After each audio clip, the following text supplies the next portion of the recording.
This is Boadu TV. Truth and integrity.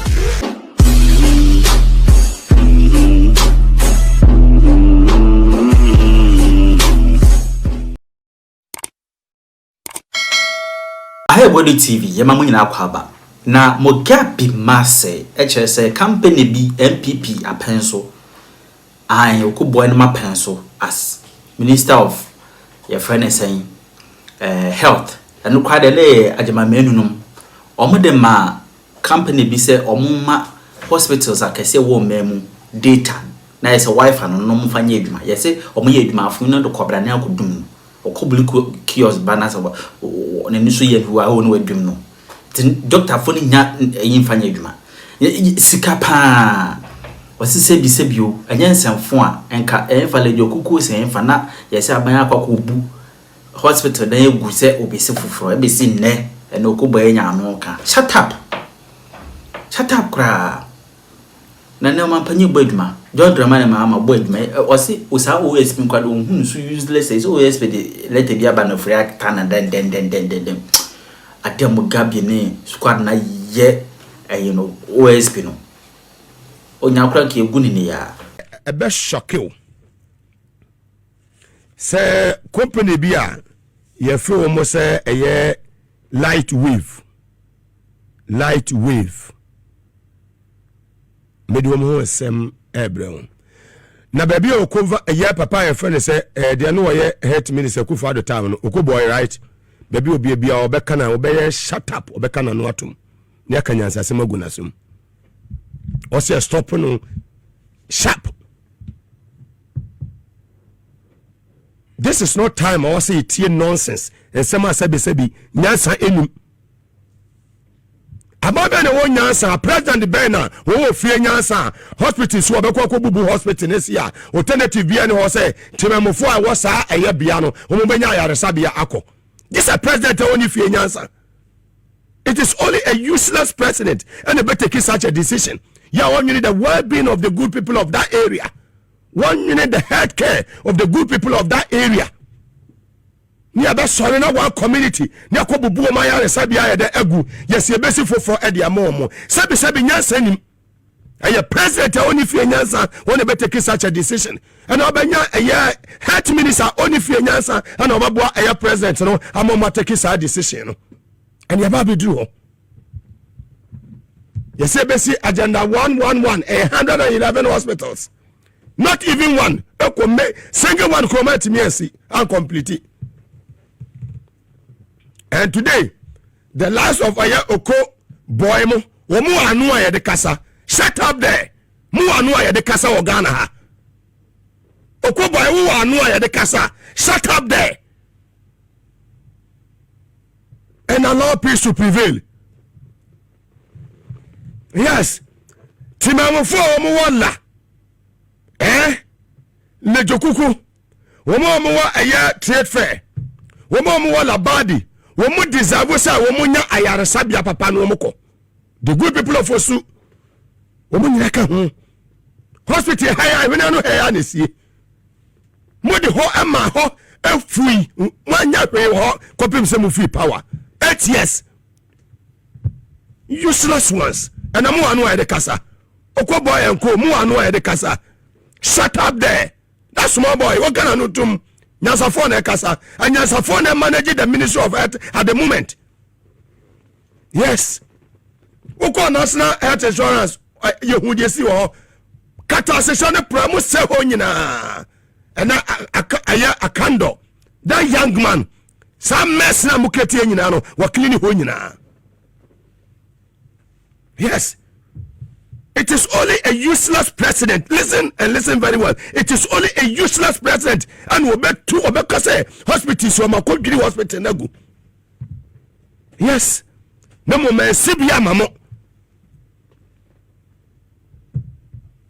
Obama ne yiri free America eba Ghana ha. Obama visited Ghana under President Maase administration mono. Heaven within a nature a general hospital and Michelle Obama former American president within any HA. Yes. When he mama now the mills at that time. na John Mahama vice president of the republic and I papa John Evans Atames president.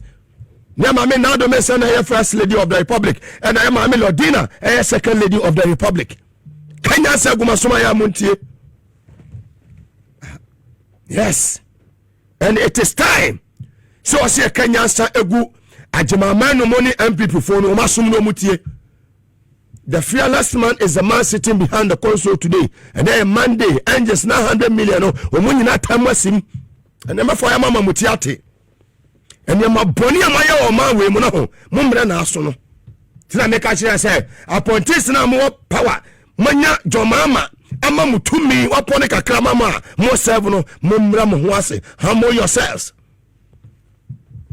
One day, Baba, by accountability day for you. Right in the corner where you are.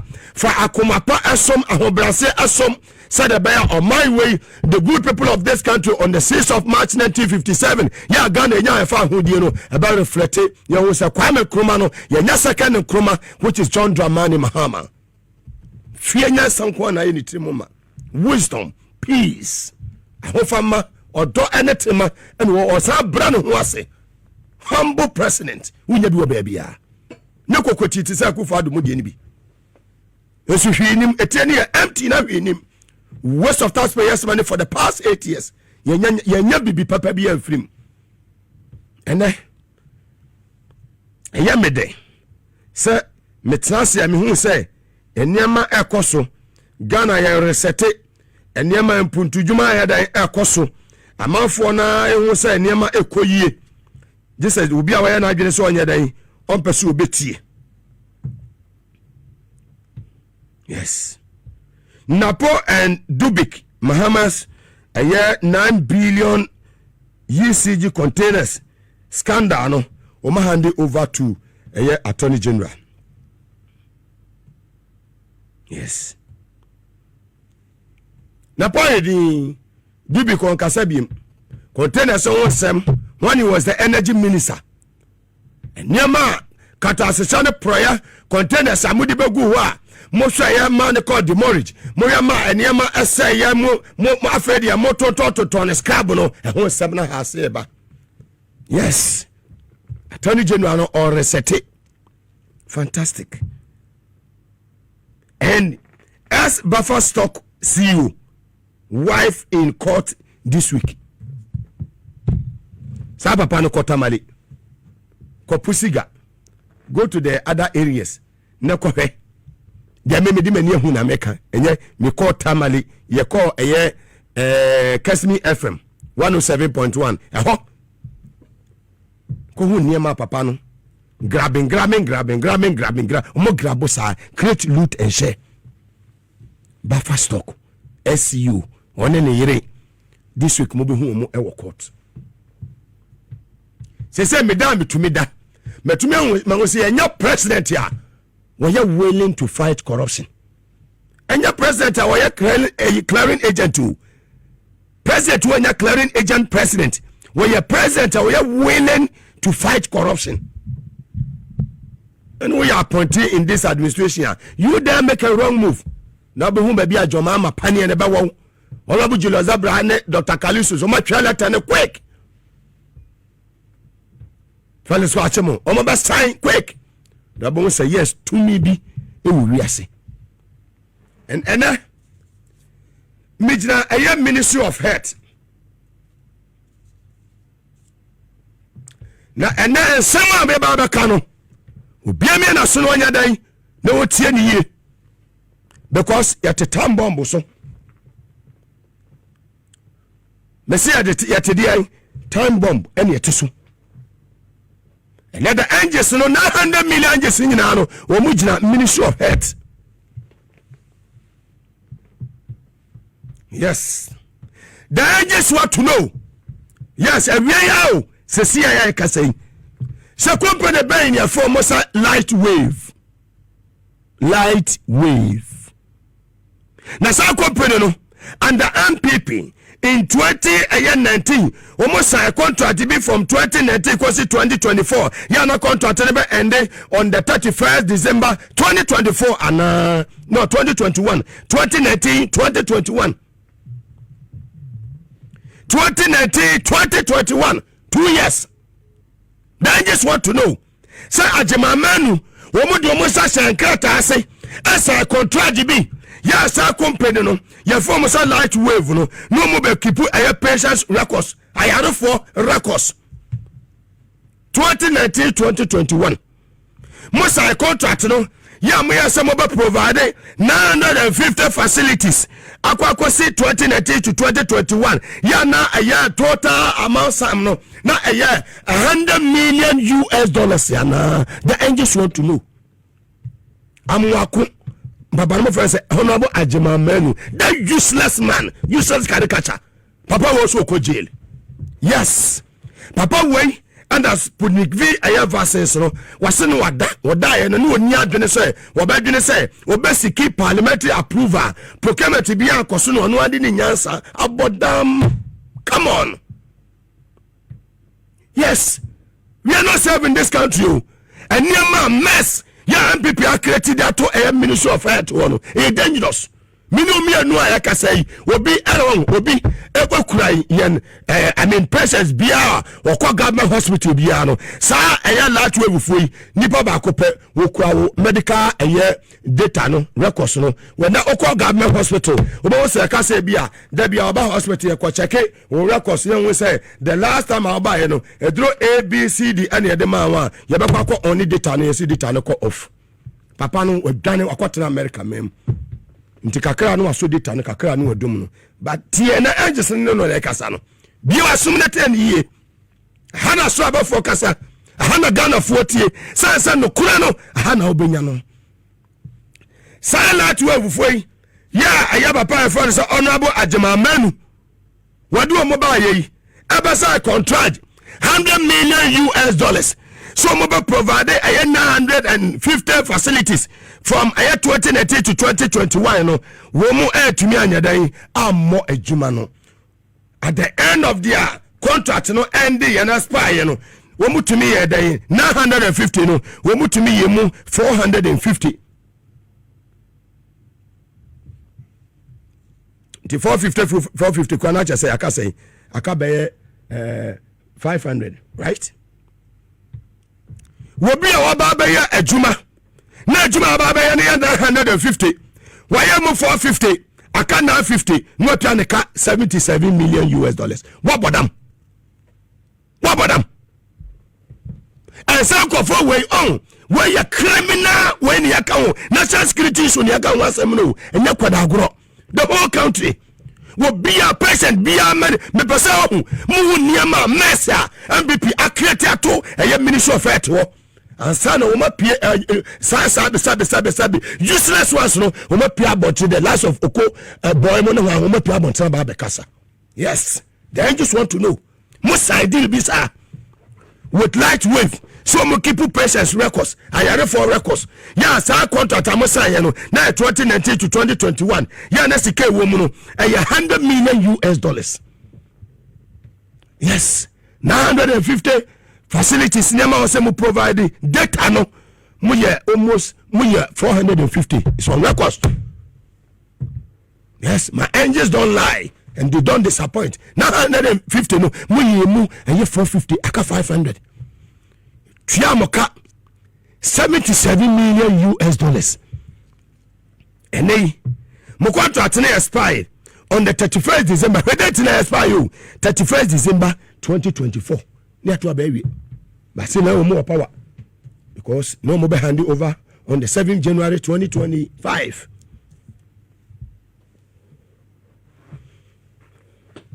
And we had the name of my patient data. Still, Edasu was a large wave phone. Woman to me hand it over to this administration and I say and the mom no woman to me hand it be over. So computer so somebody back call region where and I say this week where say omuka say bia I mean HP ana say other computers there brand way no mo different brand ko and now here computers no so you grade ho no my o ma sesa basa no mo de ko o ka so ma supply be 20 abedu one 5 akromfo asefo bring it on into hwa say ye can gas won say be we ni anye ye be supply we ni supplier total in say kasa sika ni nyina eboma am 18 million US dollars 18 million US dollars 18 million US dollars and I just say hiti bruta why ay nipa kwa wo be medical records sama kwa ya resabia ebia meya dialysis ebia mitina ya meya ebia mesina ya meya me medical records na ye kipu ma me ya me kwa ya resabia me de me NH what can say health insurance card ni kodu hospital wa ya bombo say kim ye be wo me record bibia ho doctor betrasia wo bibia obebo na ye me records nyina e de aba no ye nya sabi useless company bia ye from say light wave ya makwa modwane kwatena bruchi yo mo say o mo hand over bibia from administration we and Agyeman Manu obi amonche no na mo chi Oko-Boye so nka ho yes at time say nkofo we o madi boni we won obi medical won say me ma ka say mo ya sansa jofo na atakuni sepo abesho mo botoma no mo de kwase asem organa ha no o mo be sori ayi didi commander of the airwaves and Matiesim no so ya be man no mra no koye investigation no ma che mini power science light wave contract no and the total sum no na 100 million US dollars yana ya abaida da na MPP abano o mu tua 77 million US dollars and the more man ejuano na 950 o mu ye mu aya 450 ana 500 dollar kana way nai ponche yes we ye nipa life we be medical record one sam ne aka so be medical records on some no and it's a quite individual been some see our American see United Kingdom and the useless administration Kufuado and the Nipa wakwa ayaresa we records ni wade no company your friend say light wave no we mo de contract share o mo sa asa papa yi Nipa boafo papa ya your friend say Agyeman Manu papa ya Sputnik V vaccine who semwe papa we obeko jail pe Obeko jail pay. And these are the people that we are talking about. And no more know I the casa because I got various institutions now and before the association offices. Sack all of them or transfer all of them. Then see here. When we the do mube mi awomano. And this I be serious. When it can day, this I mean meti mi aka. When the capacity I want to make can we. But will be send me Mugabe Maase, Mako Hospital. Na me record ho me data ho na ma the next day maba say me ba check me be review na makwa kodu kolebu na ka chem say data no ekọ off so we be and the contract ne share ne sem and ono na access to that data Agyeman Manu what di Ghana bro wo say ko jail sa contract fun ya wo sign wo say ko jail na ultimate tia 77 million US dollars e de ma san ko fu wi e no mo ti abrochiri Omofa kando nyehwe. Yes. Omofa Ministry of Health for nyehwe. They know the young man is working. But there are areas you don't play politics with. Tani babi ne besi eye UGMCU. Tani babi ne besi eye what they say eye bank hospital. Ga South ene hwan ga East. Munya COVID muna na mu wukruma. Napo ene amwako hwan mo no. Agyeman Manu mu sa John de suwi hona na mko jema yaresa ene ufisa wo ye MPP ni wo mo de contract ehye wonsa contract no wanye enwe wanye adwuma ni yi adwuma basa na obeye na so ye tua oka 77 million US dollars nti ne wakwa akotena mo ne ye fra wa ye nyawo nti ye fra na opeke konkwa a wo say maye ka data ho asem maye ka we ho asem no wadum data no na ayarefo wo koye dialysis baby edru stage edru na doctor be won say draw when was me pressure bone so am the lie sani pa wo nya me betu account for abane chew yes yare ababa onu nya ho aduru Trabrochia wana control sadie no. Na for the amount for millions and thousands of Ghanaians omu I was sadie we mu. Nationwide and America. And yet threat to national security, this issue that I'm talking about. The whole Ghana. And no one particular hospital. All the government hospitals. Data I must say under MPP. In Tafobakwa Hospital. Yes, I data in Yajuma. I can't deny sir. I'm at the Tane Emma. I want Oko-Boye to come out and talk about this issue. MPP Munya no mame. Imam 72 hours to come out on this. Yes. Omo ye nipa bone for omo nyini nipa ho. It is a papa when you be 65 years. What the dialysis so a kidney dialysis. Or liver problem. Or you be all prostate. Not doctor no. The records into a call reviewer. Doctor Nibe say a do stage way, a do way no some media de medemano, or bedroom hospital ono. Na sabe yari phobity baby, no doom data no. See a former said light wave, munafiki wave. God will punish all of you there. Maya you are born with that to Ghana.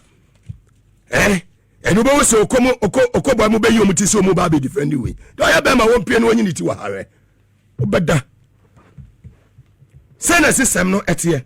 On my way or Maya, Mugabe Kasa because in the Casa Nanoshi. By way to America, else or Belgium, Nancy or Netherlands. Send it Babako. Company Bakubet me a crack. A more Aquaja, Amokwa, Ayarsabi Aquaja, Ayarino, woman that Tash will be in some. And that's a script to Hoyade. Baby Papa, we, Sa company will be a Montium. Multi minutes and the first, was a contract, no one can for them. It is time, so we see you serious in this country. The Macachem say OSP in India. Mudin wa grow wa, Mubadakwa. Yes. Saki Saja Ben, Mudin Wago, Mubadakwa.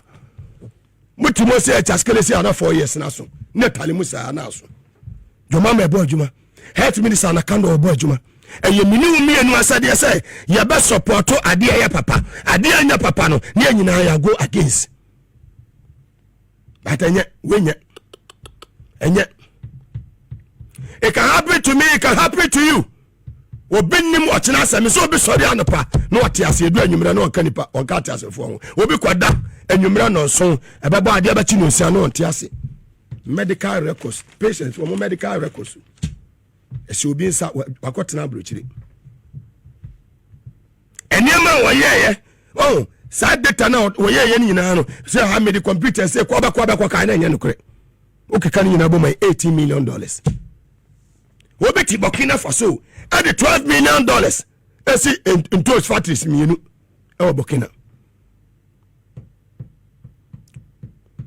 Yes.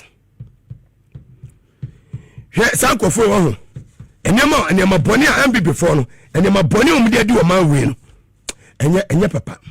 Maybe I saw we of was an way, no show dear. And never do how we are. For to say, you wouldn't are now busu near. And a Sadiana tona, send I'll be feeling. Into data no, or so 10 minutes. You are doomed 13 hours. To ma Ebi Oko blue kiosk, Oko Chebino bar, no doom. A tin and you no son kakre ebia mam. To woman say doctor no so data number. What say or check ebia or penyesimesi or bad date we or checking records be or dialysis so where dialysis no kidney where 3 times in a week. Where are fine ni bufu ya no asendum. On my way and the kufuado. When ya abodamsem. Make us so be a sobrina no and Mugabe de nano ya mano de be ya de bia because what's ye the right no money tumpo. No kora so kaya den we are journalists no ni capacity I want to make just a mena meka utu pa no watie bi untimi tia no adum ofide na nya by force dia koso no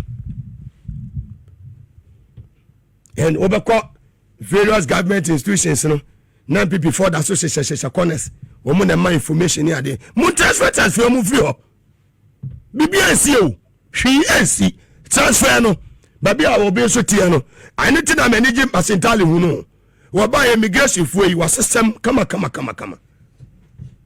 obi wo ha no obole e de na ba Kotoka International Airport obi wo ha no so Kotoka ye de ne ko ba bi foforo wa system ni mo ayede period no se ni nua eda from ni nua be ma da from nyame eya adoma Saturday be o pram eye controller immigration service boss eye Basintali the champion Basintali isi nua no Saturday come 25th me boa e wo pram me whole life many angels no 900 million angels na me ho immigration phone na immigration service mo nyina mo boss ni nua da from ye Oko-Boye we ni papa Basintali we ni papa o fe no so ofa we ni papa o akoma pa wasesa niemem kofu bi wa sila transfer was a calm without fear or favor. Yes,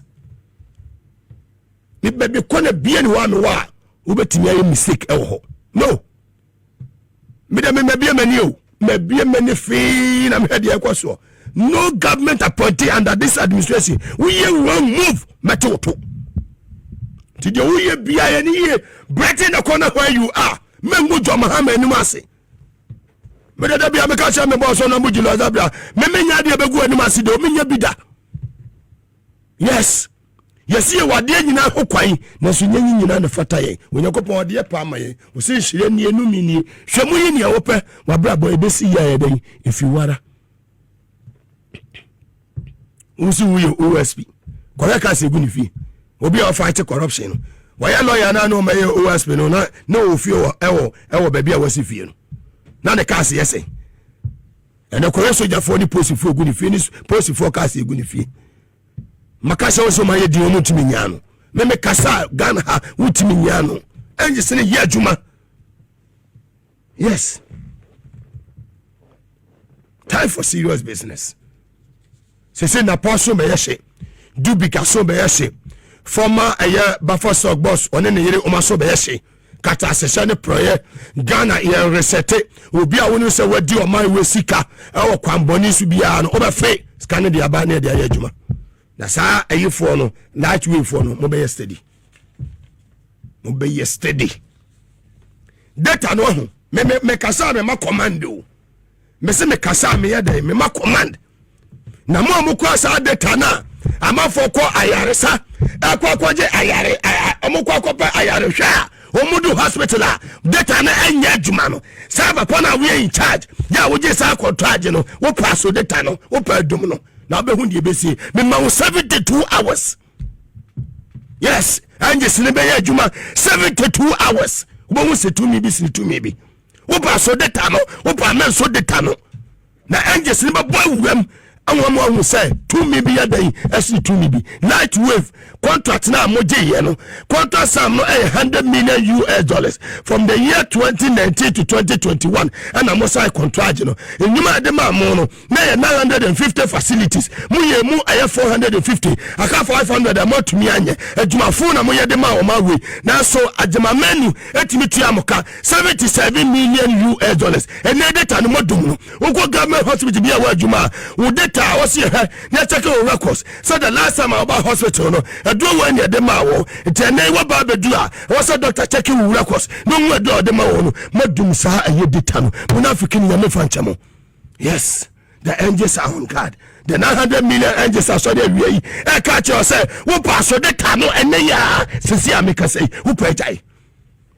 Who pass or pay jai? Number 72 hours. Yes. In the spiritual realm, the angels are working. Messi me 72 hours. Sa company no, which America no muti ni. So anajai. Yes. So be sorry an upon your president. You do you me na second vice no on about president.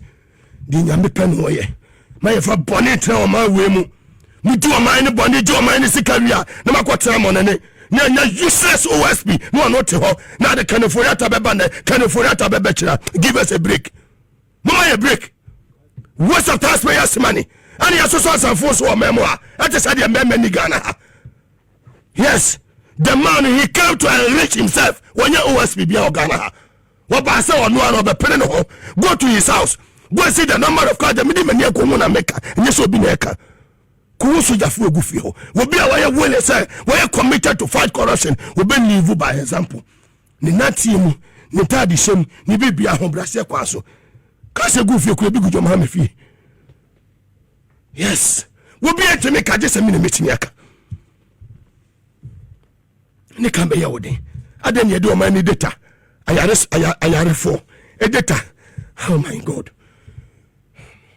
na se oyo pay for no pay for no wo da duro so ye wonu ayede ma no na oba be wo e wo se ya hwa na record ne hu adu a wo se yede ma no wadum data no na sa mwafo we be sa sorry assign about press conference against aya akando wo mu ye nwan wo bia we nipa da sani wo bia we human being wo benya sympathy e de mani nwie nipa wo nye boni we. I'm saying it without fear or favor. Dear medi mani hu me hwehwe mu amaye ene de mate ene de mehu evidence based and I make a suffer from the angels. Yes, metrana me kasa you.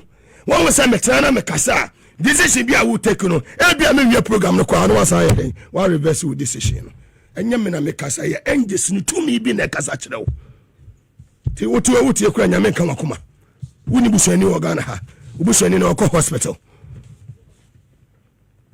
Obi be adwuma no pa keke anya omana fam no wa kwa adwuma no pa edu anyime na omana fam no tiase kaba ekwa adwuma awia edu anyimre o adwuma ma na ose ne hododo no edu anyimre na kaba ko asempa ko si se nyame nua kaba no ko yes hwa on ewia se ye wono ye ba behwe mako ye mre ye ho ase ma ye mesika ni anim bebre because wu kura ye katakata woni ni ba bia woko. Yes. Somehow, I had to be dear with who me must say, Oko the Western world. Where is see? So be medical record. Oh, patient, me medical record, ne could be. What hand you over to anyone who inti Bibia Kurano. And when I'm no yet open. We are criminal when you come to us, and we are entertaining such useless caricatures. Dear. I mean, they don't behave like human beings. We don't behave like human beings. We are boa. No sooner for we are common sense. We fear answer. We need the way no. Bandike thing. This is Mugabe ne betimiaka capacity matter kolega biga. Me boy His Excellency Abaso. So we share your campaign a year no 2023 and 2022 now one message was very clear. Say oba obi biara wafa Ghana sika wafa no kwan paso no for the nibejina emrane nemrane nedi. It was one of our campaign messages. Make us say no kra na Ghana for ejina so edeto abade mai. Na ye buy no so His Excellency de osia ye oyo. Ora fo ye want ye te womo ye start ye hu adwuma womo ye na meka se ora fo no omo slow down kakra na message so omo keka womo ho because Ghana fo need a womo so e ka ho bi e na ma Ghana fo epie ye beto abade mai because edrum ba bi na Ghana sika na se wonsa wanko a dia twonsa na fa wram na fa bi. Se wo hwe enioma akoso boni aken o ese Mugabe ye ja white she because ese me hu be ma bia no she white na me yama she na me hu ni pakro me hu kenoforiata e wo mani so me she bi enti mesero because kenoforiata white captain I say wo hu abone ka ho obi o quotation making it look like oyenyank misro nipa nenso boni ana wo papa wetim Ghana bakosem yenya finance minister biara awo Ghana bakosem meme wofa ena na ye kwadwo ba redu honorable nyame fa ne kra ensie yie honorable kwadwo ba redu na efiri mu ma Ghana nyina adane ye MPP fosu NDC fosu CPP fosu papa ne firi mu chese wotumi nkasa papa no na japade ne esi ha obi antumi anya papa yi asema anka se papa we fa sika we wo ha enu twa mu ya papa se tepe so obae mahu se obi atumi agina baabi aka ya papa se tepe ho asem ya papa kwamnadofo e baaye mahu se obi agina baabi aka Dr. Kwamnadofo ho asem ene edru ya papa to force so mo hwadwuma papa yiye MPP nkoa bedru ye na nado ya ka kosi se boni a papa we di ye nyina ye mfa so bo no e ma na nado because na nado enim de o ye no ne papa we eye kro no anu wo mo bo sika no wo mo wia na sa brantie bi ba me office sa no ye kenoforiata deputy oh yeah oba me office me na call e bi asem bi wadwuma na oba so oba ya be introduce no you know MPP for any arrogance this and that and I say I'm semasa let me remind you who opposition so you better keep your mouth shut. Fantastic. Na me investigate am who say time as I for yata yare ye no ko place en kai ye see o ye nya no minister what aka bi mo se hwe ya ma yare ye de for yata wie wo wotena bench mu kra e hwichem kwa be pagya na betena ho na sika na ye ne wo mo ya agenda ye set no ye ne na wi eno to na ma MPP for MPs ni bi kan wo mo hu bo mu honorable and appear could be mu di ani mu say papa we ewie sika dodo ono ankasa party o sorry tia president say kenoforia tesika wo wia Ghana no edoso yenyini fi ho na yempe obi a obeba babeboa Ghana ntoto ye na nado se there be do you know why all because agenda no omo asset no na omo ye it is a kenoforiata enya stroke krat na hwiche mu aka nado besa de na babetena ho abeye sa agenda ni nyina abi eno na Ghana for se there be ye hu de mood boni amudi Ghana ene esesan yaba His Excellency John Dramani Mahama unim say me de baby awugina bia me gina me wo mu gidie nti na me gitu mu say meka wa ban ho na ya move Ghana forward na ya reset Ghana baby anioma ekono as a government as a party ye hwe ne o mayi hwe asema Attorney General Eken Deputy Attorney General Eken ahomete pa o OSP no here was sentence already you know what can clear say I want to make this clear we are ready emphatic what you say they are ready he was emphatic say you ready can of at America no akwato to mansions to America no ne yire ne mato na say Ghana wo ba na be wies ka na timi kwotana ho say dia say ne ya kire kwan eto say wunya akwanya keto bi a be wies ka wo wi kwotana America because America ho de pa na ye ntumi nche no enye hwe ya na ye mua wo man ma fo hunu no tata o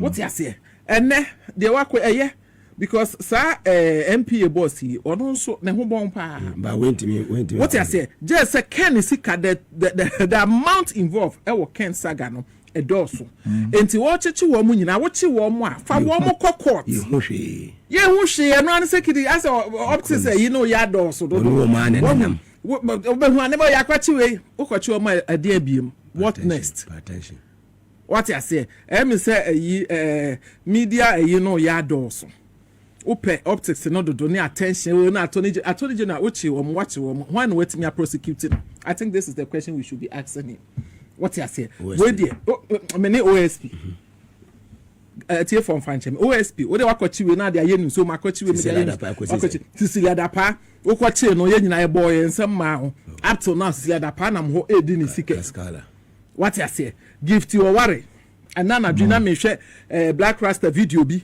oba besia to meet na office national service for esika 700 cedis pe will be lorry fare near ade enso kra but because it's a requirement from the state and until they have to do it mami wait me for a nipa 9,000 sika for 7 months they koye and fixed deposit just to secure a loan woka sika ni bomu a enye sika ketwa 9,000 times 700 Ghana cedis times 7 months almost 73 but just say MPP for mutri no obi a woni muska wia no wono mo wono what na nije wo wonim krono bopa wonim krono bopa no de what to be strategic bo ma ho ye fe no what you say and this is yeah na me what me share videos bi Attorney General TF from French I don't know why I keep mentioning Attorney I'm talking about OSP na Canada Japan e kana sembi minim so I saw TikTok video na Canada Japan describe no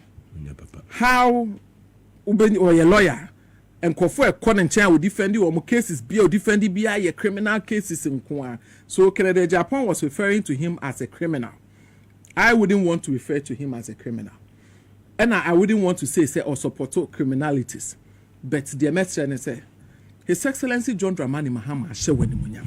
And yes, say you are overcompetent and I knew to be our NDC. What you say? Dear wo ye no. Ugu ye papa ni mwase. Be up and doing. Every document be a wo ho.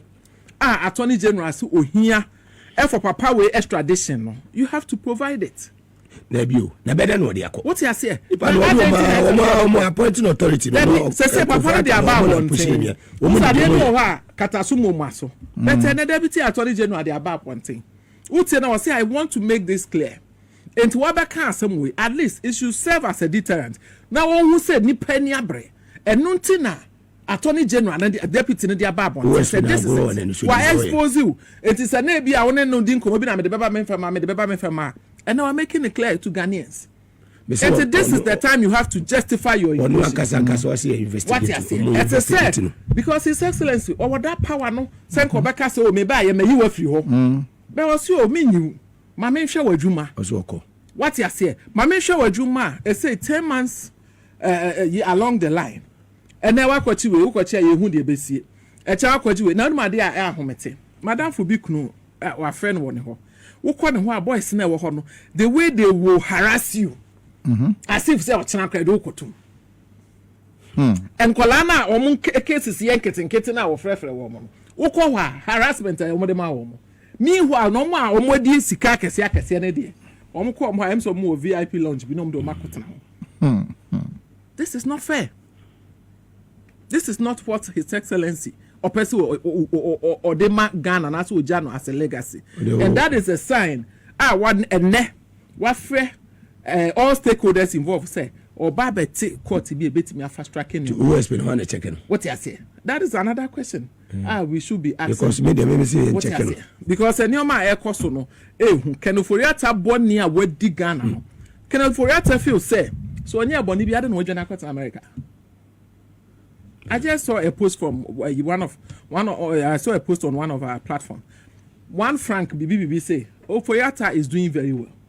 And it's a wako, no wako, Jewayari Sabia. Come back home. We need you here alive and well. Now be facing the law. If you think that you did everything right, why do you run from your home? Why do you run from Ghana? Ghana have fufu waha, benku waha. Bibia wa ha okotena brochi obia Ghana ni bia kotena brochi ade a we han to beba Ghana. My point here is that OSP na Akufo-Addo na appointing. Can you forata yetu abanyina say before say betu aba no Ghana. OSP na jo mama ba. No obia ka kire say mo nye na juma. Ti sata mi na won ti me hu say can you forata we diska. Nti was investigating no. Mahama ba yi. And what no be so be hu say we diska. Say so we hu ayen yaboa na ma na hu. Enti yaboa wa mu we hu wadwuma ne say. When you're ready. What you man say? Na me pacho Mugabe, educate me. Say wono enye ready na so obo last year. E dey na attorney general. Attorney general steps no take no. Good. The attorney general fa me to am. Say papa no say check. Me say dey me dey mani akun. So obi a was so fight corruption. In the first place, be hu nipa na we gina wa say John Mahama we obi a we committed say obe fight corruption. And the people around him lifestyle omo be dey. Go to this man's house. Go to this man's house. Me see the many akun. We back count not less than 20 cars in the house. What they are there? And then the soldiers in the house in uniform, the police in uniform, 2 police cars, and what declare a whole united security zone. And permit checks I mean with the 8 months in the CCF. 6 look what the 8 in the same mechanic say. Me never for one be doing come say ade one the tia. No see Mugabe. So oba or chair president. People, this one. One day back, he said, Jabi. Na sata ma obey USP no. Na kasi say na no use. If you be mu na no tie. Enu ye obi a also fight corruption no. Also no kasa no. Na watchman ho na check watchman. USP no na check no. And me baby I was say me so dia me de mani akohu no. Penifo so o ma so TB anso. Mama penifo na so ate. O see take steps. You're fighting corruption. After country. This revelation, I'm penny for. When I say no, I say PAP. I know. I started. There's time for obia bibia sa bible crack I say emre na am sa son because nyoma enye trasa level wakochi yi Amid Mustafa ne one 9 others e dey na wo be ye wo already who will be on your plate e dey na wo ye wo. It's so embarrassing say Attorney General Deputy Beka say for documents but documents na ira na say when Mama, honorable Ashaman for the count. Honorable. It was a near Bobo Navy. Kotoko Yanya red card account. You keep a film. Yes, you ever call work a question, Maconia, Cojetrania, Befinia, Moga, anonymous, a gronesi. Anonymous. If you are my baby, so I make always say, and Rabbi was posted him, Semico, let me first and the coy. Semi bado kwa mene to me so support to has and I was to kotoko I mean say ko support to kotoko no say as kotoko lusu you know the ono de e for maybe as no antehwe as a boy with him from Africa miniaji and I can say you can control emotions what you say I say oh there usunu o ba de miniaji say what you say na me kotoko I don't say kotoko the I want where has now in man and I'm saying Liverpool ni Manchester say we man you made them in Liverpool Mugabe so your MPP ni da be go me bent me Kisia Jaben asema wukan long overdue makasa se papa yempamuno jana so eba mu se na Kisia Jaben be ye gabi ochireda ku lawyer gabi ochireda ku ni kenu forata ti se tuni akunja what you say etoni de yin akunya se na yeti su se thank you ena ubeka chire Kisia Jaben se onkochi kenu forata maso obechere kwa yefa dwane well Kisia Jaben merits a contract crier on say it will contract to be say babe su o me yase mame do get you right na me fanye ye. This is a boardroom plan nika same way from the beginning of the year say Kisia Jaben enso awo su ni na Kisia Jaben enso onim se ne na na do ni na pointi sa ye no. In fact, say one for kwan bi so a and ye be chi omuntem. Now the biggest fish no any kenu forata. So what is the plan? This is a plan thing that is unfolding. And I make actually say obia oya footballer me my bobo primary ni middle school. But unye footballer and a footballer here achira ube sirisa na so oba be share goal. Enu na ajabe yes sell. Make a chance say papa we no mpam business. Look, Nanado Efa the former OSP, the first one, and this Matiamido Ayeduma. Ayeduma. And as I say, no, Musu Sapia, yes, as I Kisia Jabia to say, obey Dumanu, he is not going to work. Because Miss say, Obia, your friend Kisia Jaben, Onuna Bele press conference are all suture, and yes, sir. Now, Ebamusena and the Deputy Attorney General, baby Saukrata say, Esua Wabesu Atreno, Fakrata Banayana won't fanko. Hey, again. Me enyumre kram kabeye mi de say yen pam Kisia Jaben na yen fo bi nko sheho because he's not going to allow. You know when you go to court, Minia say uko court, don't say lawyer bet to me akasem sa no the clause kiti bi dia sheho. E kakrata ntindim enunti na kenoforeta ewa brochire Ghana for. NDC for misra ompeni for misra mo enidie mu. Media me Catholic January me thank Kisia Jaben.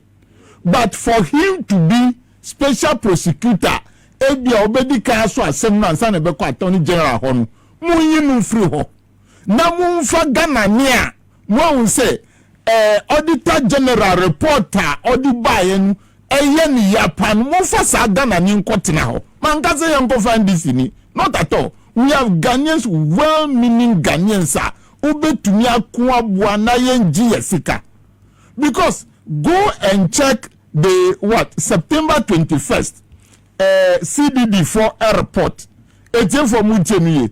Per the press conference o mampeniye in 2016 yebeka say scandals ni proya omahu ewo the end of His Excellency John Dramani Mahama nimresunu ejina 700 million Ghana cedis in 2016 that the Auditor General Edibae etie for mutie in 2020 just within 4 years the Auditor General report Edibae no osi katashise ni pro sika ya hwiri 12 billion within 4 years under these people 12 billion Ghana cedis and I hwiri edumansu omanye bi Inti Attorney General media misro any omampanyin ya wuye Attorney General ene na no ka say parliament nya bie pe ubekwa akogitumi na wa bie wutra bi na ye no ntemi bompa ma ojojojo ntemara because ye din some we ni na kofa traditional quarter 50 years kra some no entwada because senipa to say honorable the legal well attach akogina ho no fa sem no fa na etumi chaskele saa ye wie mu fa nko tribunal na ye mpe Ghana fo a mu ye Ghana fo mu pese ye nji sika no omu nko na tribunal na ye nji sika no ntem because ni ha Jesus say ni say MPP for nanu mi ko program no MPP ni bi catch him say NDC fo akronfo ntianka Ghana fo ni say politicians ya akronfo na NDC fo na ya chi atum Honorable Attorney General my colleague senior me Paucho, this is what an MPP person told me. And this said this scandal within 4 years, 12 billion abeye katashisheni proye from the Auditor General's report. CDD for the buy. What are we doing about it? We are here. We've heard that they have created free SHS schools, sir. Ghost ones. Oma Jisikadi.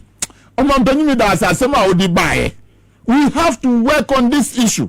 But before we get to that issue, hey, Muga, Missy Kisa Jabe, you permanently said that yeah, Uncle Minjano. Watch it, Papa, when they play a game. And you see a starting say, proceed on leave immediate with immediate effect. Now, first, a good office, Ninano. Now, you go down first, and then find Juma.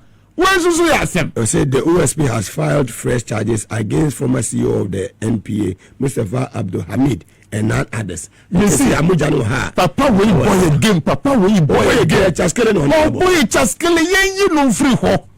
Because he's part of MPP. Intinipa Kukudama or Bubo Mudisen, he is not going to do anything about it. Oh, no, Who said he said that member to Nyafre Addison? Addison said 77 billion wa printer man and adu ni brabe yano. On to me, yeah. That is the reason. That is what we are talking about. Because Sene Obiti say Oko-Boye Agyeman Manu say ye we agenda 111 sika we ya printer man and adu ni. Enu na say yenji. Na yemfa we 52.25 billion that has been transferred into a non source. Sa sika na say yenji na yemfa we.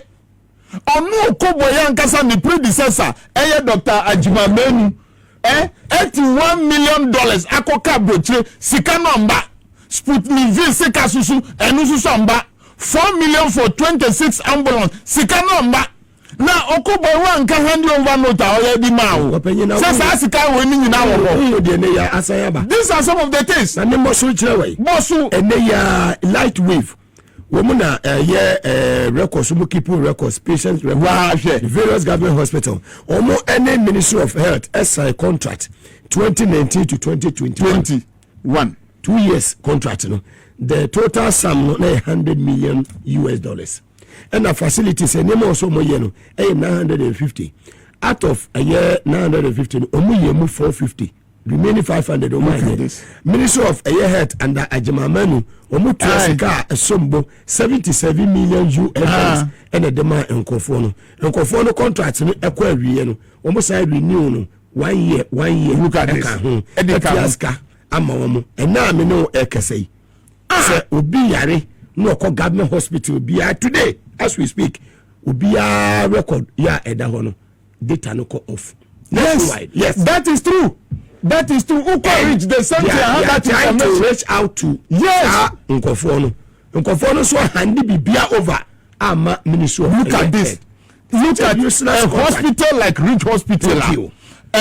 His Excellency Boadu or the infideni nyinaa fufuo edi agu ho and MPP for banu man say that's MPP for say become from I respect you but more be bra to say become from gaps infrastructure na say yes more for HP 100 and Kosunya government hospital the 10 ko na atwere say the 100 na ko ye no my science no ko no wo mo check ye $18 million US ko waste. Look at this. This is today. And yes, I was to Oko-Boye bottom. Thank you. Oko-Boye bottom. So Nama Bontin. And Oko-Boye no. I'm not beside. No, can say Rich Hospital. What they say? La General Hospital. La General Hospital. These are the things. These are the things. Oh, as someone can say it is true. Rich Hospital. Last week na minya some information say ukwa bibia komanwa data no off bibia komanwa last month oko say osako review MPP4 data no off and look at even national lotteries bibia mu dia ma contract company government agencies ni na be asika obia no mu dia ma contract asemu ya appoint you say konako ye man nyansa do trim KGL before due respect KGL benefit KGL so these are some of the things we are talking about enti nioma penye eka yenu yesre muma yenye hu djuma tem we should go back to that auditor general's report no na yen hu sika from 2021 baby ebe fra ebe wentem baby ayedu be fra ebe wentem because it is totally absurd. Within 4 years, the Auditor General's report say project ni katashishe say 12 billion Ghana cedi 12 billion IMF per 3 million. These are some of the things. So Nanado's government has opened the web of corruption among the appointees. And I will call Gift Warren Mude, look at the amount. And I will call Mustafa Hamid, look at the amount. After all these things, they were telling us that we should believe in AstroTurf. Meaning, and that corner coffee AstroTurf, or football pitches, Ghana for the 80 saying. They were feeding us with AstroTurf while they were looting our money as if there's no tomorrow. Amwakwata, Okache say, Magacha Ghana for say, Temamoto we run about. Japanese phone edibuaye and then you go to Pokwasi ya press cannot to home but the thing when we say onu na ye say that amount no man we as Canada. So Ghanaians, let us come together but here can we ni na try people from young appointees of NDC we should be very careful. Yes, we should be very careful. Ejuma no yegusu ye. But I'll continue to pray for each and every one of us. Se senya ye di shase no entu asusa enko ewiye because to me can from January say in 2028 near NDC dibe call election a good governance. Yes. That is what we are going. Let all the political parties be talking. If we carry the good governance, that will be a very solid campaign message to Ghanaians. Yeah. If we are able to provide them with their needs, water, health facilities, school, and feeding the students in school, good roads, good electricity. Ube say everybody will understand us. Yegusu yejuma. Na onyankopon onkan o. But sister, me ba be freeze. I be freeze. If you are a doctor, we want you to excel and become the best doctor in. Yabada Papa Alan Kojo Chemate ase say enya a responsible opposition for ni bi say ya. Omaba amaniama ayeden akoye ma we say hope say ne mu a ne agya fine miriaba say de mate say MPP for court say you pene yomodia nti omode crowd then am won some bebre about the China trip because Mr. Tiamingwe I was going to talk about investor confidence across Rama and China for air press or mobile Ghana city stability. Look at this. Ato all force ampa until now they ato force. And as I said, once you can predict Ghana's economy. And I know I call you safe reasons here, so you call you booth or Chinese for the bar. Almost say, Madam Ghana, we are coming. we are coming to Ghana. What Pahadada. Eti Mugabe, I'm saying the best chef region. Nanya me adman next week, you know. Me China trip. No, I was very good. We are honorable. And now me want some power. Me were afenyo marking our day mass local 500,000 cities. Afenyo marking. Just MPP for one chenny. Just all my GM now for any more brower for Afenya micro minority leader. Akwaje microfinance. And somewhere Afenyo marking. Just say me what's a make Afenyo marking a Timia Kwaji 500,000 cities were mass 5 billion old Ghana cities are one to ya. Hey. That is according to the CEO. Abigail Asio. Ewa bontin sisia. Ye chance will be responding. Ye change and I will who ya because of the stature no and come me cancer asem we say because Abigail don't can true. What oboden no be chan try to ne so. Na se ba ko bi ba se. What mean chan try to ne so? Aduchumo asem. Ba ko. What you say? The sofo no. Afenyo marking. MP no. Sofo no. So ye kan no kotu ani de. Afenyo marking ye kan na wi yi. Se ne refia ye kan no. Ena Oko-Boye and someone there. What the Mamen can China then they didn't cost one input to be back. Etie for the Afenyo de do. China then a dozen. But to the Mame monitor. Madaro Mayeti. Meme de mi fiha entem eja His Excellency Kakra. Say me crowd. Say me call World Free Zones Organization Conference. I know ewo ekoso wo Henan. Na we share World Free Zones so you made dia ye say ye dey promote trade and investment. Yeah. What I say for economic growth. Into the purpose on say my exemptions, my companies expanding no. Now more recruit more, they create more employment. Now I feel so no purposely for exports. Into more exporting more now. Not just almost the dollar no aba back aba stabilize the CD no. Into we have reasons to do media ye na ye boa or mine economic stability ni economic development no ye dimu tentebine. Now you call World Free Zones Organization Conference no annually. Now this time around no na Ghana ye dimu akotene. Say ye modern ayebo and say ye transitioning from the free zone scheme to the special economic zones and we are seeing na no na obia aye to promote investment, to promote or more employment ama or more youth ne ade no. Almost any Ghana yen so de ye echi. So mama kwenya mama participating in panel discussions near the ade. Intimi nua bema ye Henan trip na ye purposely for World Free Zones Organization Conference no was extremely successful. Now we call your Free Zones page I de nyina egu ho ye panel discussions me contribution women's issue in leadership. When it comes to the zones, enclave, political leadership, corporate leadership, on the other, Nina Oko-Boye Free Zones page a woho.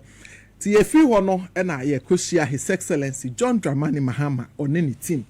Ne hokeni edimu akotene trade minister Obapa Lizzie me na me fe mama Lizzie ene empanifo akeka ho ye foreign minister honorable Kujeto deputy finance minister ne ade ene ye ankasa ye maame Obapa Dr. Namumu because obesha the Beijing conference we say esi 1995 exactly 30 years this year into SSA amama ya wo de omonsa ekoshe sa convention ase no na ese omo ba betena se biem wo Beijing na omo hwe after the 30 years no the impact na omo hwe what to do to make life of women better enti omo ebehia wo ho ma first lady se ne president etumi ba ye no so ebetoto adwen ye fi ho na ye de Ghana China Business Forum so ehye so His Excellency Econo or the trade agencies are promote trade and investment.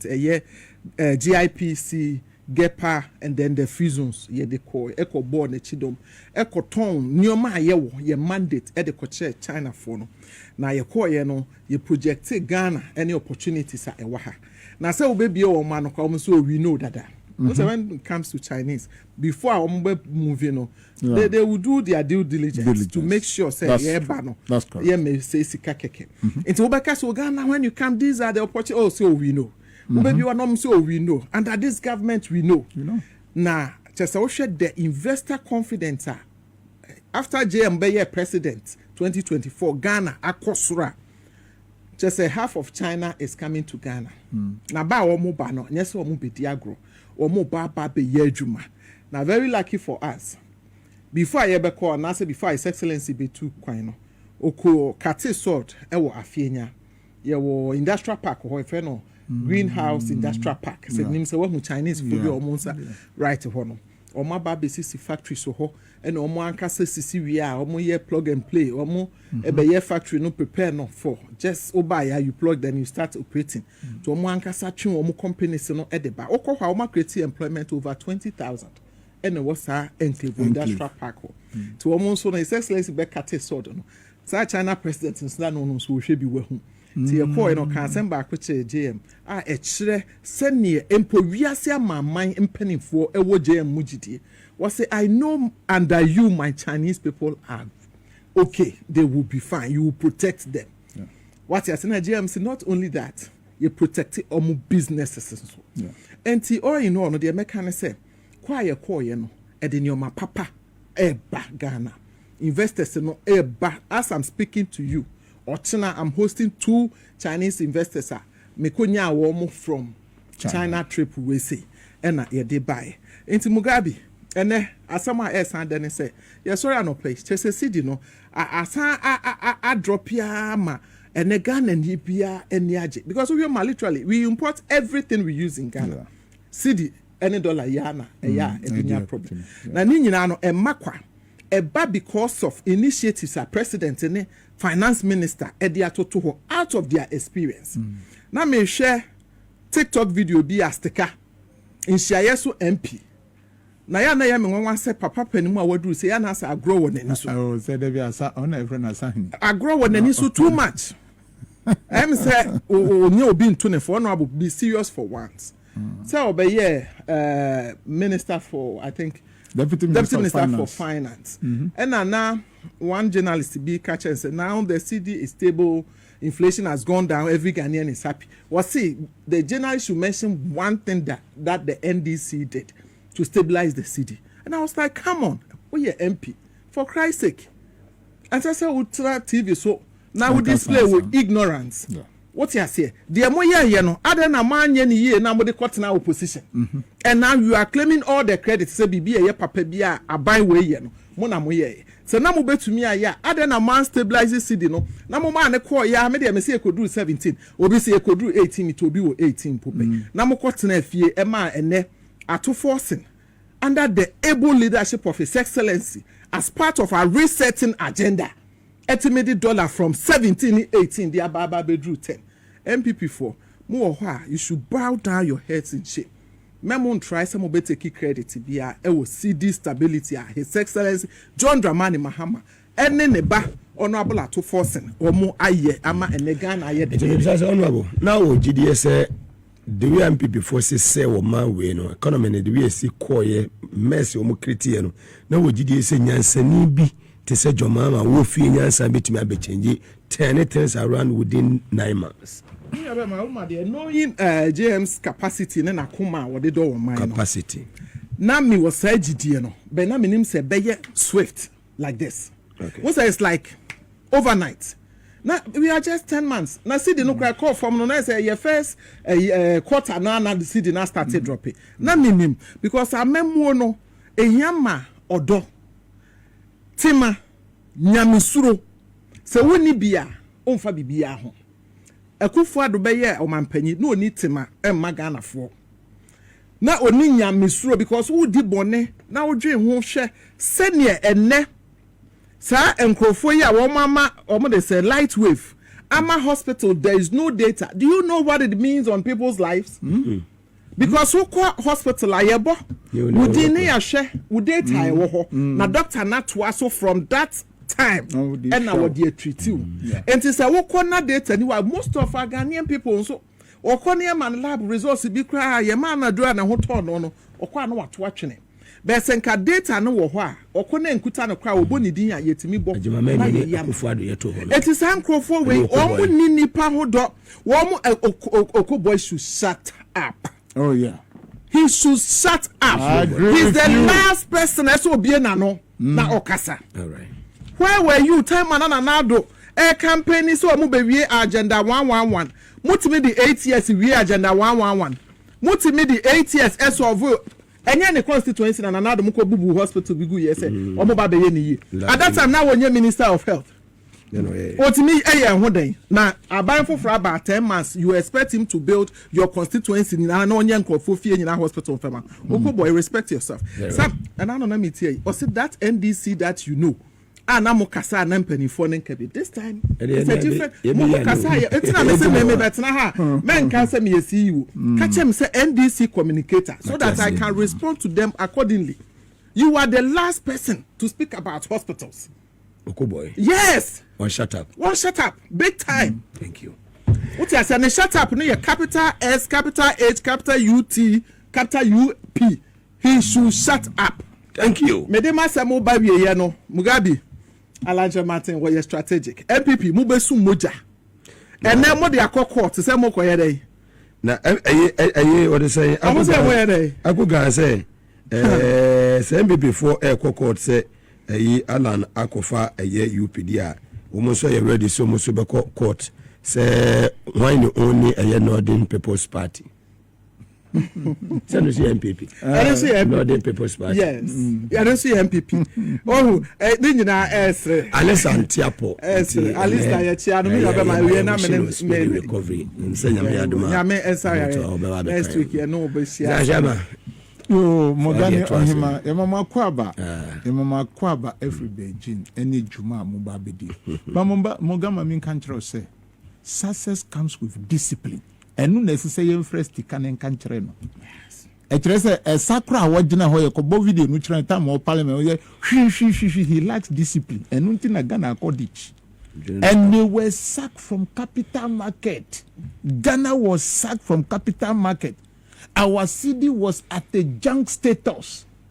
It took the grace of God with the wisdom pots, the wisdom heads. Because me and Kasano, me economy so. And our parliament, so you know, you could read the budget and see how things were. I was so shocked. And now a humbia bomb people for Lucy said, how are we going to manage this economy? Economy, a finance minister, finance minister, no Janiako. So how are we going to manage it? But by the grace of God, we are there. And so when MPP need be sour, oh, now me call program B. Now we say, Mika abrofo say katri. Ebia stika susu ka katri for because abrofo ye di juma. Ediko international market, international business forums. On tiasie because for you to speak with Yanka fan say obroni. Amanaka say newo kan o minim. Matiase mehu. That tells you that the person is working. His Excellency John Dramani Mahama came to this throne with discipline. Reduction of the number of government appointees, even though we are crying for some of our colleagues who have not been appointed to be appointed. No, our president is doing it or starving those people so that Ghana will progress, and that is what we are talking about here. So when we look at the figures and other things that are moving on, then we should thank the government of the day. Now MPP4. They should come and tell us. Even by me, baby say we should mention one policy. But when you take the book that is they read as budget, almost the economic policy, that whole budget book, you know, MPP for munko kind. So anything that is undertaken from that book, you know, that is a policy. But me and Tia say, but I know that Mrs. Takayo, we will not sit down again for these MPP people with this abysmal performance. Go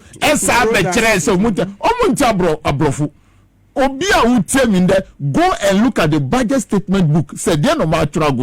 They'll give you the year and the economic policy of that government, and that is what we are going by. In there, who call the education sector, my boss Haruna. Osa ti se nkoda su se mu nye aduane ndi. Omu di aduane amomuni aji. He said he's coming to expand even category A because say parents be up category A. Let us expand the schools for the children to live in. The sanitary parts are moving. Yedima SHS manu say omunfanye juma. Free stress free. Eko University no. He is undertaking it. Ghana for. Can you just imagine how cool the education sector has become today? Can you just imagine the work that is being done by the road minister? Ufa pokwasi kwanya Caterpillar jina kwanya yes yes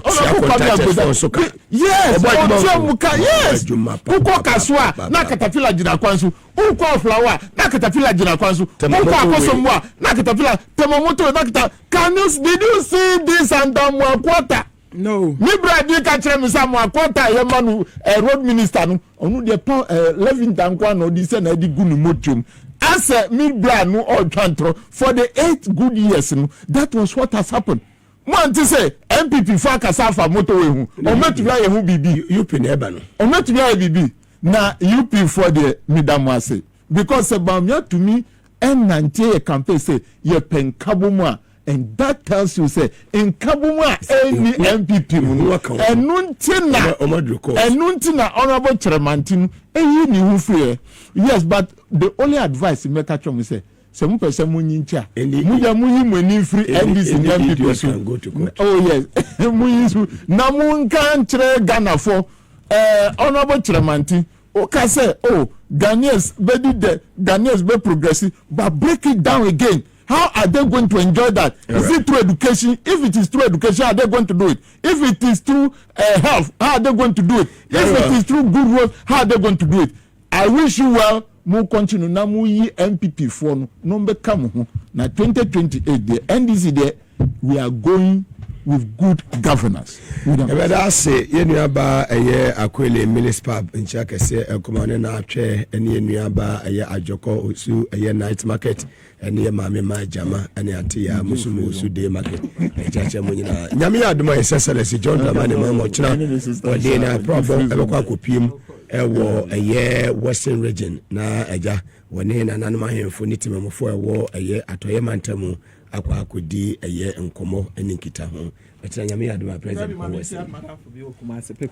okay also hey on fa programs ni agukwa paper metia me share Derek and so na metia ye maame ne ye maame ma join no fantastic and I'm cha holo too and I'm just at least I will say oh hey